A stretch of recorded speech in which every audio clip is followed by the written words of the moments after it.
Bismillahirrahmanirrahim. Assalamualaikum warahmatullahi wabarakatuh. Alhamdulillah. Alhamdulillahi rabbil alamin. Wassalatu wassalamu ala asyrafil anbiya'i wal mursalin Sayyidina Muhammadin wa ala alihi wa sahbihi ajma'in, amma ba'd. Baiklah, pada kesempatan kali ini kita akan mentadabburi salah satu surah dalam Al-Quran Karim, yaitu surah Al-Ikhlas. Surah Al-Ikhlas memiliki banyak fadilah dan memiliki banyak keutamaan, sebagaimana beberapa riwayat Nabi SAW pernah satu ketika bertanya kepada sahabatnya, "Aya'jizu ahadukum ay yaqra'a sulusal Qur'an fi lailah?" Adakah yang mampu di antara kalian ay yaqra'a sulusal Qur'an, membaca sepertiga Al-Quran fi lailatin, hanya satu malam saja. Fasyakka dzalika alaihim, itu berat bagi mereka, sehingga mereka bertanya lagi kepada Rasulullah, ayyuna yutiqu dzalika ya Rasulullah, memangnya siapa yang mampu di antara kami wahai Rasulullah? Faqala, maka Rasulullah menjawab, Allahu wahidus samad sulusal Quran. Sebenarnya qul huwallahu ahad itu atau surah Al-Ikhlas itu adalah sepertiga Al-Quran. Maka barang siapa yang membaca suratul Ikhlas, maka sama hanya ketika membaca sepertiga Al-Quran, maksud daripada Rasulullah SAW. Dan ini hadis riwayat Muslim yang diriwayatkan dari Abu Darda. Imam Muslim juga pernah meriwayatkan dari Abu Hurairah, Rasulullah SAW bersabda, uhsyudu, ya, Nabi itu mengajak kepada sahabat-sahabatnya, berkumpullah kalian, uhsyudu, ya, berkumpullah kalian. Fa inni sa'aqra'u alaikum sulusal Qur'an, saya akan membacakan kalian sepertiga Al-Quran. Ya, ketika Nabi SAW mengatakan kepada sahabatnya, saya akan membacakan kalian sepertiga Al-Quran, mungkin di dalam pikiran sahabatnya ini bakalan lama Rasulullah akan membacakan kepada kita sepertiga Al-Quran itu. Fahasyada, ya, maka sahabatnya berkumpul. Tsumma kharaja Nabi sallallahu alaihi wasallam, maka Nabi keluar dan membacakan Al-Qur'an, qul huwallahu ahad. Nabi hanya membaca suratul Ikhlas. Ya, mungkin para sahabat pada suatu itu bertanya, kenapa hanya membaca qul huwallahu? Ya, padahal tadi Nabi mengatakan, sa'aqra'u alaikum sulusal Quran, saya akan membacakan kalian sepertiga Al-Quran. Kenapa Nabi hanya membaca qul huwallahu? Lalu kemudian Nabi menjelaskan, ala innaha ta'dilu sulusal Quran, sesungguhnya surat Al-Ikhlas yang saya bacakan tadi itu adalah sepertiga Al-Quran.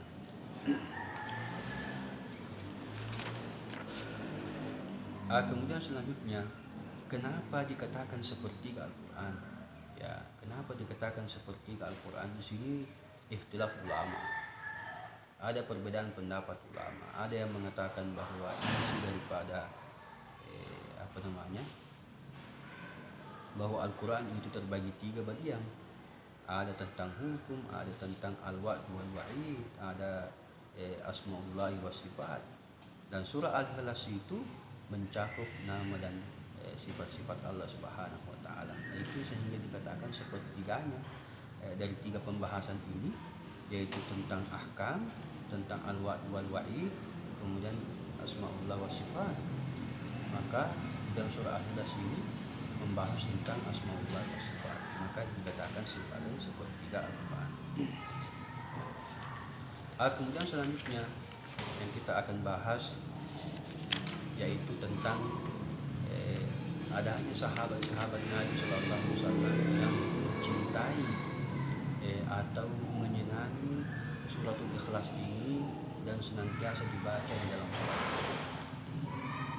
Sehingga ada salah satu Ansar, salah satu penduduk Ansar yang dipercaya untuk menjadi imam imam masjid di masjid Kubah yang pertama-tama dibangun Nabi Shallallahu Alaihi Wasallam. Tetapi ya, utusan penduduk Ansar ini yang diamanahkan untuk menjadi seorang imam di masjid Kubah, ketika dia melaksanakan sholat selalu membaca suratul Ikhlas ba'da suratul Fatihah. Ya, ketika surah Al-Fatihah sudah dibaca, maka dia selalu membaca surah Al-Ikhlas, sehingga muncul banyak pertanyaan-pertanyaan dari sahabat-sahabat yang lain. Memangnya tidak ada surah lagi yang bisa dibaca? Ya, padahal sahabat-sahabat Nabi itu adalah hafizul Quran. Ya, mereka yang telah menghafal Al-Quran. Maka ini suatu ketika dikunjungilah Rasulullah Sallallahu Alaihi Wasallam, dan kemudian para sahabat menanyakan itu.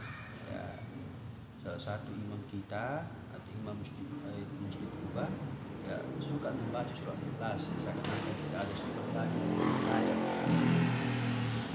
Maka Nabi menanyakan ini kepada sahabat tersebut, wa ma yahmiluka an taqra hadhihi surah fi kulli raka'ah. Apa yang menyebabkan kamu senang membaca surah ini atau selalu membaca surah ini, surah Al-Ikhlas, pada setiap rakaat salat? Maka dia menjawab, ya Rasulullah, wahai Rasulullah, ini muhibbuha, saya sangat mencintai surah ini, saya sangat senang dengan surah ini, ya, senang membaca surah ini. Wa qala Rasulullah SAW, inna hubbaha adkhalaka jannah, sesungguhnya kecintaanmu kepada surat Al-Ikhlas ini yang menyebabkanmu masuk ke dalam surga Allah Subhanahu wa taala. Ya, begitu luar biasanya ya surah Al-Ikhlas ini, sehingga Ibnu Al-Arabi, ya, bukan Ibnu Arabi ya, tapi Ibnu Al-Arabi, ya, salah satu ulama Al-Maliki yang mengikuti mazhab Imam Malik rahimahullah taala, membuat sebuah istinbat hukum bahwa boleh kita mengulang-ulang satu surah pada setiap rakaat. Ya, seperti tadi itu rakaat pertama surah Al-Ikhlas, rakaat kedua surah Al-Ikhlas lagi. Boleh. Ya, boleh. Dan ini sering kita melihat di setiap masjid, ya, ketika bulan suci Ramadan, ya, selalu mengambil surah Al-Ikhlas. Apakah karena memang sangat mengetahui fadilahnya dan keutamaannya, maka mereka mengambil surah Al-Ikhlas, dan ini juga meringankan bagi mereka, ya. Karena memang tidak ada sunnah bagi Nabi Shallallahu Alaihi Wasallam, ya, tidak ada sunnah yang kita baca menghatamkan atau menyelesaikan satu Al-Quran dalam satu bulan Ramadan itu, ya, bukan sunnah. Itu yang disimpulkan oleh Ibnu Al-Arabi. Jadi apa yang mudah bagi kita, iqra ma tayassara minal Quran, baca yang mudah bagi kita. Kalau qul huwallahu ahad itu yang mudah bagi kita, maka itu yang harus kita baca di kulli rakaat, tidak ada masalah. Tidak ada masalah. Maka ini juga ditambahkan oleh Imam Al-Qurtubi di dalam tafsirnya, bahwa pendapat Ibnu Arabi ini juga perlu disampaikan oleh Imam Malik rahimahullah taala, menghatamkan Al-Quran pada salat tarawih di masjid bukanlah satu yang disunnahkan Nabi Sallallahu Alaihi Wasallam.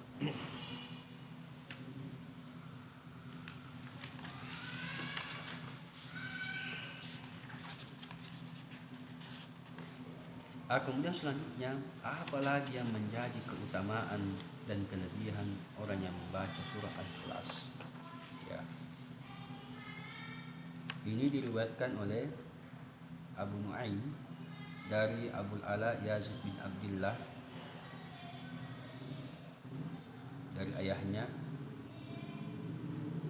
Nabi Sallallahu Alaihi Wasallam pernah bersabda bahwa man qara'a qul huwallahu, barang siapa yang membaca qul huwallahu fi maradi mautihi, yaitu ketika sakit menjelang mautnya atau sakit menjelang matinya, ya, senantiasa dia membaca suratul Ikhlas, qul huwallahu ahad, maka ia tidak akan mendapatkan fitnah kubur. Ya, dia tidak akan mendapatkan fitnah kubur atau siksaan kubur karena fadilah surah Al-Ikhlas itu. Apalagi ia juga akan diselamatkan dari tekanan di dalam kubur atau himpitan kubur, daqtatul qabr. Bahkan para malaikat-malaikat Allah Subhanahu wa taala, ya,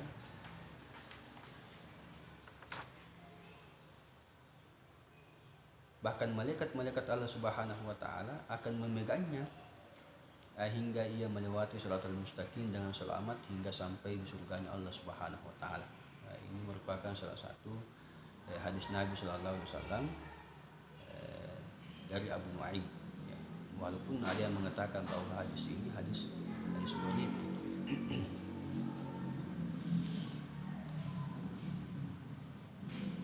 Kemudian di hadis yang lain Nabi SAW pernah mengatakan juga bahwa barang siapa yang membaca surah Al-Ikhlas ketika masuk ke dalam rumahnya, maka kefakiran akan dihapuskan dari penghuni rumah tersebut. Ya, jadi ketika ingin atau hendak masuk rumah, maka membaca Qul huwallahu ahad, Allahus samad, lam yalid wa lam yulad wa lam yakul lahu kufuwan ahad. Saya kira itu saja barangkali.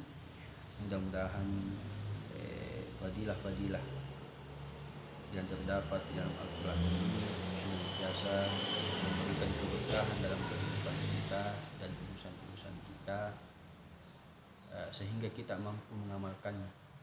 Apalagi surah Al-Ikhlas ini, hampir dari kita semuanya menghafal surah Al-Ikhlas ini.